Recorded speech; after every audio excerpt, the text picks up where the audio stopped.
السلام عليكم ورحمة الله وبركاته. بسم الله الرحمن الرحيم. إن الحمد لله والصلاة والسلام على رسول الله وعلى آله وأصحابه أجمعين. رب زدني علما، رب اشرح لي صدري ويسر لي أمري واحلل عقدة من لساني يفقه قولي.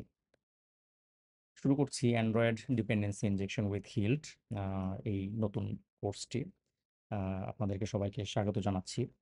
এটা আমাদের কোর্সের ইন্ট্রোডাকশন দেওয়ার জন্য একটা ভিডিও। তো শুরুতেই আল্লাহর কাছে সাহায্য প্রার্থনা করছি যেন আল্লাহ আমার ইলমকে বাড়িয়ে দেন, আমার মুখের জড়তাকে দূর করে দেন এবং আমি যা বলতে চাচ্ছি সেটাকে সঠিকভাবে শ্রোতাদের অর্থাৎ আপনাদের বুঝতে যেন আল্লাহ সহজ করে দেন। আল্লাহ যেন আমাদেরকে উপকারী জ্ঞান দান করেন। আমরা যেই ইলমটা বা যেই জ্ঞানটা শিখছি এটাকে যেন কোনো খারাপ পথে আমরা এটা ব্যবহার না করি।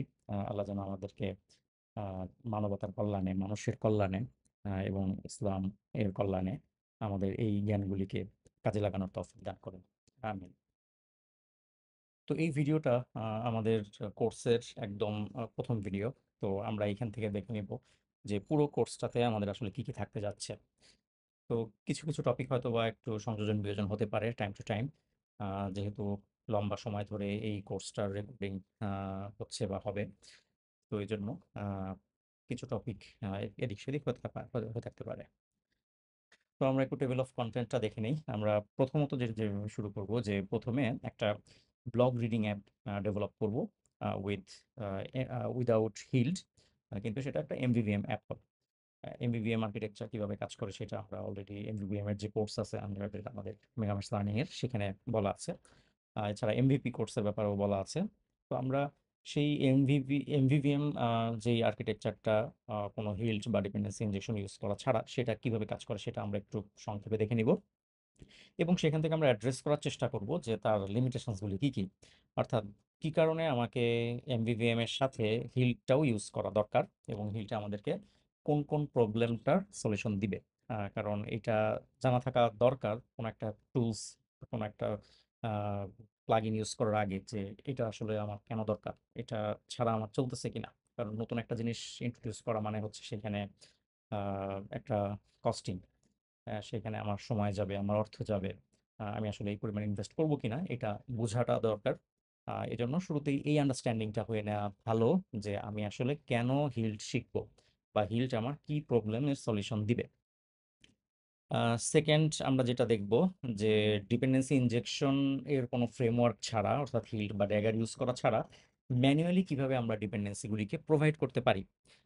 আ আমরা এমভিভিএম প্রজেক্টটাকেই মডিফাই করে দেখাবো যে কিভাবে আমরা ডিপেন্ডেন্সি গুলিকে বাইরে থেকে পাস করতে পারি বা প্রোভাইড করতে পারি এবং দেখাবো যে ম্যানুয়ালি যদি এই কাজটা করি তো সেটার লিমিটেশনস গুলো কি, কি? কারণ আমরা যদি স্ক্র্যাচ থেকে এই জিনিসটা ডেভেলপ করে কাজটা করতে পারি তাহলে তো অনেক ক্ষেত্রে ভালোই। আমাদের আলাদা কোনো একটা ফ্রেমওয়ার্ক শেখা লাগলো না। কোনো আ নতুন জিনিসের যেই ঝক্কি ঝামেলা সেটা আমাদেরকে পোহাইতে হইল না।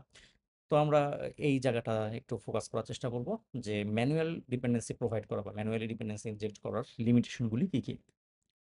3rd এ আমরা যেটা করব যে ডিপেন্ডেন্সি ইনজেকশনের আ এই যে ইমপ্লিমেন্টেশনটা সেটা আমরা করব। আমাদের যে এক্সিস্টিং এমভিভিএম অ্যাপটা আছে, সেই এমভিভিএম অ্যাপটাকেই আমরা আস্তে আ রিফ্যাক্টর করে আমরা হিল্ডটাকে ইমপ্লিমেন্ট করব। আ এরপরে আমরা দেখব যে কিভাবে রিপোজিটরি প্যাটার্ন বা রিপোজিটরিকে কিভাবে আ অ্যাডপ্ট করতে হয় হিল্ড দিয়ে। আ আমাদের আ এখানে এমভিভিএম যেই প্রজেক্টটা থাকবে সেটা হচ্ছে একটা ব্লগ রিডিং অ্যাপ। আমার যে hellohasan.com ওয়েবসাইট আছে এটারই একটা ধরেন একটা অ্যাপ আমরা বানাবো। তো এখানে একটা রিপোজিটরি থাকবে। সেই রিপোজিটরি লেয়ারটাকে কিভাবে হচ্ছে হিল্ড দিয়ে ইনজেক্ট করা যায় সেটা আমরা দেখব।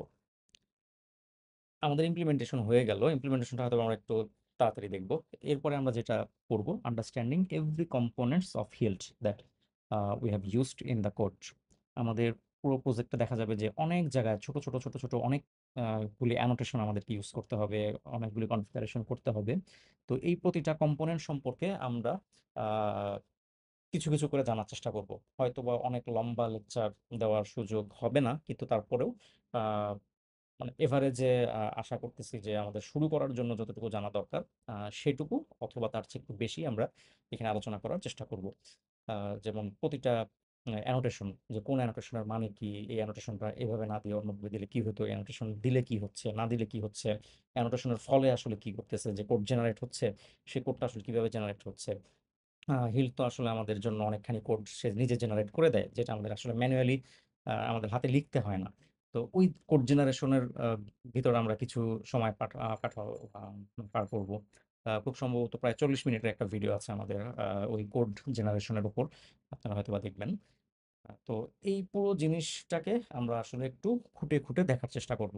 কারণ ইমপ্লিমেন্টেশনটা আসলে সহজ। ইমপ্লিমেন্টেশনের মধ্যে আহ, এমন তেমন মানে আহামরি কিছু নাই।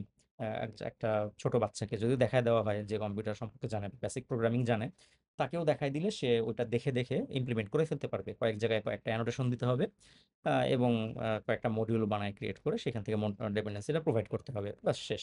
কিন্তু এটার ভিতরে ইন্টারনালি আসলে কিভাবে কাজটা হচ্ছে, ফ্লোটা কিভাবে যাচ্ছে, এটা ইউজ করার ফলে আমাদের পারফরমেন্সের কোনো ইস্যু হচ্ছে কিনা, পারফরমেন্স ভালো হচ্ছে না খারাপ হচ্ছে, এই বিষয়গুলি কিছু কিছু করে আমরা টাচ করে যাওয়ার চেষ্টা করবো ইনশাআল্লাহ। আহ, এটা অলরেডি বলে ফেলছি যে কিভাবে হিল্ট ইন্টারনালি কাজ করে, এটা একটু বোঝার চেষ্টা করব আমরা। এরপরে আমরা উম, এটার জন্য আলাদাভাবে ভিডিও হবে না, মানে ফাঁকে ফাঁকে এইটা চলে আসবে যে আমরা হিল্টের মাধ্যমে আসলে কি অ্যাচিভ করলাম। যে হিলটা আসলে ইউজ করলাম, প্রথমে আমরা যেমন জেনেছি যে হিল্ট ইউজ না করার ক্ষেত্রে লিমিটেশনসগুলি কি কি, বা আমাদের কি কি সমস্যা পড়তে হয়, এবং আমরা আসলে হিল্ট ইউজ করার কারণে কি অ্যাচিভ করলাম, আমাদের প্রবলেমটা আসলে সলভ হলো কিনা, সেটা আমরা ইনশাল্লাহ আস্তে আস্তে প্রতিটা ভিডিওতেই কিছু কিছু করে দেখতে থাকবো। সর্বশেষ এটা আমি একটু গ্রে কালার করে রাখছি, এটা সম্ভব হবে কিনা জানি না, চেষ্টা করব, বাট কথা দিতে পারতেছি না। ধরে নেন এটা থাকবে না, যে কিভাবে ইউনিট টেস্টিং এ কাজ করে বা কিভাবে ইউনিট টেস্টিং করা যায় হিল দিয়ে ইজিলি। হিল দিয়ে ইজিলি না, মানে হিল ইউজ করলে ইউনিট টেস্টিংটা কিভাবে আমাদেরকে আমাদের ডে টু ডে লাইফের কাজগুলিকে সহজ করে দেয়, এইটা একটু বোঝার চেষ্টা করবো ইনশাআল্লাহ। বাট এটা কথা দিতে পারতেছি না, এটা ধরে নেন হবে না, চেষ্টা করবো। আমাদের এই কোর্সটা আসলে একদম বিগিনারদের জন্য না, যারা অ্যান্ড্রয়েড নিয়ে কেবল কাজ শুরু করছেন, এখনো কেবল ভিউ বানানো বা ছোট ছোট কাজ করার চেষ্টা করতেছেন, এটা তাদের জন্য উপযোগী না। আমি ডিসকারেজ করব এরকম একদম শুরুর দিকে যারা আছেন তারা কোর্সটা না করতে। কারণ এমন হতে পারে যে কোর্সটা করলেন কিন্তু বেসিক অনেক জায়গাতে আপনার অস্পষ্টতা থাকার কারণে এই কোর্সটা আসলে আপনার জন্য হেল্পফুল হলো না। তখন আসলে মনে হবে যে এত টাকা দিয়ে কোর্স কিনলাম, এটা তো আসলে পুরাই লস। তো এজন্য এখানে যে প্রিরিকুইজিট গুলি আছে এগুলি রাখার চেষ্টা করেন। একটু ১৯-২০ হতে পারে, যেমন আমি এখানে বলেছি যে মিনিমাম ২ বছরের এক্সপিরিয়েন্স দরকার এই কোর্সটা করে বুঝে এটাকে রিয়েলাইজ করার জন্য। বাট এটা ২ বছরের জায়গায় ১.৫ বছর হতে পারে, কারো হয়তো বা ২-৩ বছর হতে পারে। এমন হতে পারে যে ১ বছর সে ১ বছরের মধ্যে অনেক কিছু সে ক্যাপচার করে ফেলছে।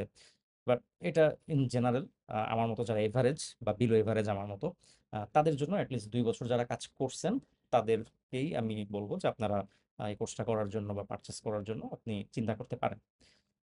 ১ বছরের নিচে হলে আমি ডিসকারেজ করতেছি আপনাদেরকে এই কোর্সটা করার। বেসিক কটলিন জানা থাকা লাগবে, কারণ প্রজেক্টের পুরোটাই আসলে কটলিনে দেখানো হয়েছে, জাভার কোনো কাজ নাই। তো আপনার যদি বেসিক কটলিন না জানা থাকে তো সেক্ষেত্রেও আমি আপনাকে ডিসকারেজ করবো যে এটা না করার জন্য। আপনার টাইম এবং মানি ওয়েস্ট হতে পারে। আপনাকে আগে থেকেই এমভিভিএমটা সম্পর্কে জানা থাকা লাগবে, কারণ এমভিভিএম নিয়ে আমাদের সেপারেট একটা কোর্স আছে। তো আপনি সেটা করতে পারেন, অথবা আপনি নিজে নিজে শিখতে পারেন এমভিভিএম, একদমই সহজ একটা আর্কিটেকচার। তো আমাদের এই প্রজেক্টে আমরা এমভিভিএম নিয়ে অল্প কিছু কথা বলবো, কিন্তু বিস্তারিত আলোচনা করার সুযোগ হবে না। কেন এমভিভিএম করবো, এমভিভিএম আমাদের কি প্রবলেম সলভ করবে, এরকম কথাগুলি আসলে খুব একটা লার্জ স্কেলে আসবে না। তো এই জন্য আপনি যদি এমভিভিএম নিয়ে কাজ করে থাকেন তো এটা আপনার জন্য প্লাস পয়েন্ট। যদি এটা আপনার কাছে অপরিচিত হয় বা এটা এখনো কাজ করেন নাই, সেক্ষেত্রে বলবো যে আপনি এটা আগে একটু নিজে নিজে শিখেন, অথবা কোর্স দেখে বা যে কারো কাছ থেকে শিখে নেন। এটা আপনার জন্য এই কোর্সটা বুঝতে হেল্প করবে। নেটওয়ার্ক কল উইথ রেট্রোফিট, আমরা রেট্রোফিট দিয়ে নেটওয়ার্ক কল করা দেখব, কিন্তু এখানে আসলে বিস্তারিত আলোচনা করব না যে রেট্রোফিট কি, কেন, কিভাবে কিভাবে নেটওয়ার্ক কাজ করে, কিভাবে এপিআইতে কল দেয়, কারণ এটা আসলে সেপারেট টপিক। আপনি যেহেতু ২ বছর আপনি অলরেডি অ্যান্ড্রয়েড নিয়ে কাজ করতেছেন, সো এটা খুব নর্মাল যে আপনি রেট্রোফিট নিয়ে অবশ্যই কাজ করছেন, এপিআই ইমপ্লিমেন্টেশন করছেন। সো আমি ধরেই নিচ্ছি আপনার রেট্রোফিট জানা থাকা আছে। যদি জানা থাকা না থাকে তাহলে একটু রেট্রোফিটটা কষ্ট করে শিখে নিতে হবে যে রেট্রোফিট দিয়ে কিভাবে এপিআই কল করা যায়। এখানে রিসাইক্লার ভিউ সম্পর্কে আইডিয়া থাকতে হবে। আমার ধারণা এখানে সবাই রিসাইক্লার ভিউ সম্পর্কে জানেন।